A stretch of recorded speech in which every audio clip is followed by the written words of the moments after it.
Hi guys, we'll continue with the free body diagram in this video. As you notice, I'm trying to make them a bit shorter so that they're maybe a bit more bite-sized. I just want to bring your attention to some things here.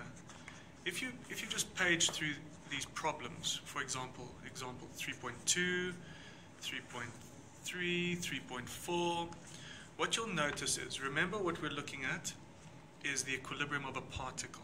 Okay, and if you remember that a particle has mass but no size, which means we only look at its x and y motion. Okay, a body has mass and size, which means we will also look at its rotation, but that's in chapters 4 and 5. Okay, but what do you notice here is that oftentimes we have these rings and we've got cables. Okay, just I want you to notice these things before we get further. It's got let's bring this closer. Okay, can you see that? Okay, it's got these cables. What you'll notice, and you'll also notice these rings, cables, and you'll notice springs. Okay, what else? Sorry, just okay. So, anyways, I just want you to pay attention to these things. You've got cables, you've got these springs there. Not often do you have contact with surfaces, but you do also have contact with surfaces. Okay, you see there's more springs there. Okay, the point I'm trying to make is that these are, just trying to get back to,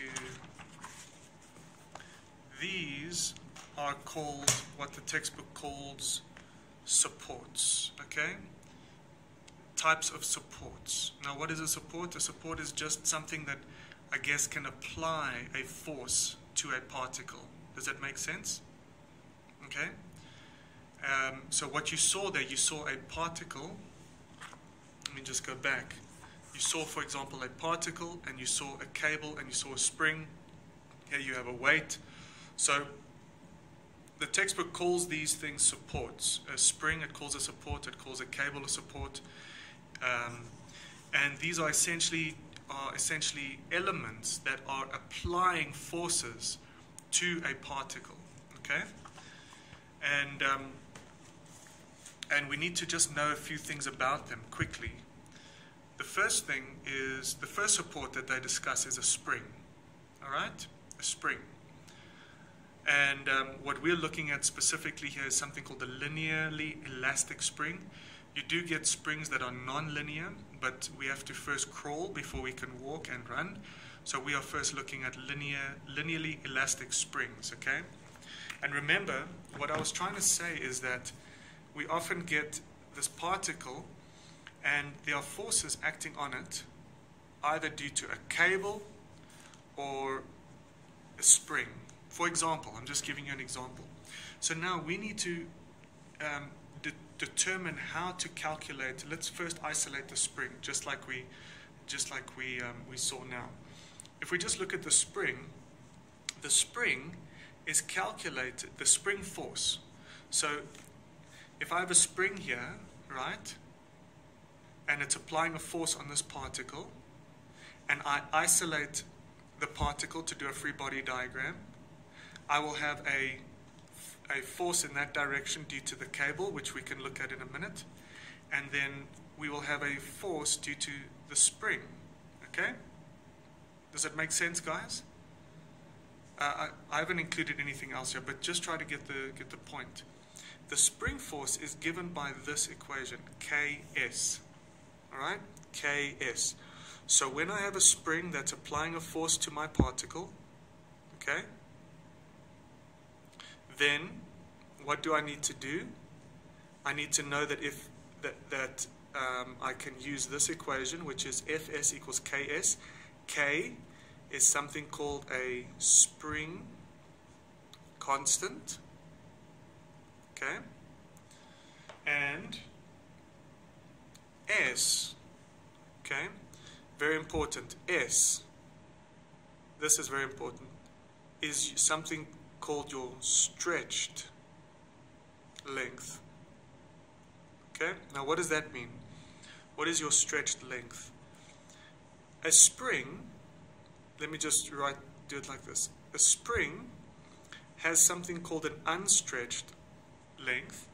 The textbook also uses the word undeformed. Okay, so basically a spring, if it's got no forces acting on it, there's no force pulling it or compressing it, then it's got something called an unstretched or undeformed. Okay, undeformed or unstretched. Okay, and it's given by L0. Okay, L0. That's basically, maybe I can just bring this a bit closer. Okay, it's given by L0. So whenever you see the term or the letter L0, it refers to the unstretched length. Alright? Now what happens if I apply a force and it stretches a certain distance, S? Okay? So it was this length, then it stretched to that length. Then this total length, let's draw it here, this total length, okay, is called L. So the unstretched length is L0, the total stretched length is L. Are you with me, guys? S is then equal to L minus L0. L minus L0. Okay? So, what we need to see is that if we're trying to determine what is this force that's acting in the spring, we first need the spring constant, right? Which is given in Newton per meter, right? The units of the spring constant are Newton per meter, and S refers to the stretched length, right? Or even the compressed length. It is essentially, let's put it this way, it's the change in length. Okay? Delta length. So S is equal to the final length minus the original length. Okay? So even if L was, if L was less than L0, then we would have a negative S there. Okay? So that's the basic idea there, guys. The textbook uses an example saying if the spring constant is 500 Newton per meter, okay, and the unstretched length L0 is equal to 0,8 meters, okay, and it is stretched to a final length of 1 meter. Okay, what is the spring force? Well, Fs is equal to Ks, but what is S? S is equal to L minus L0 equal to 1 minus 0,8 is equal to 0,2. So Fs is equal to 500 times 0,2, which is then 100 Newton. Okay? So that's just the basic idea of how to work with springs. Okay? Cheers.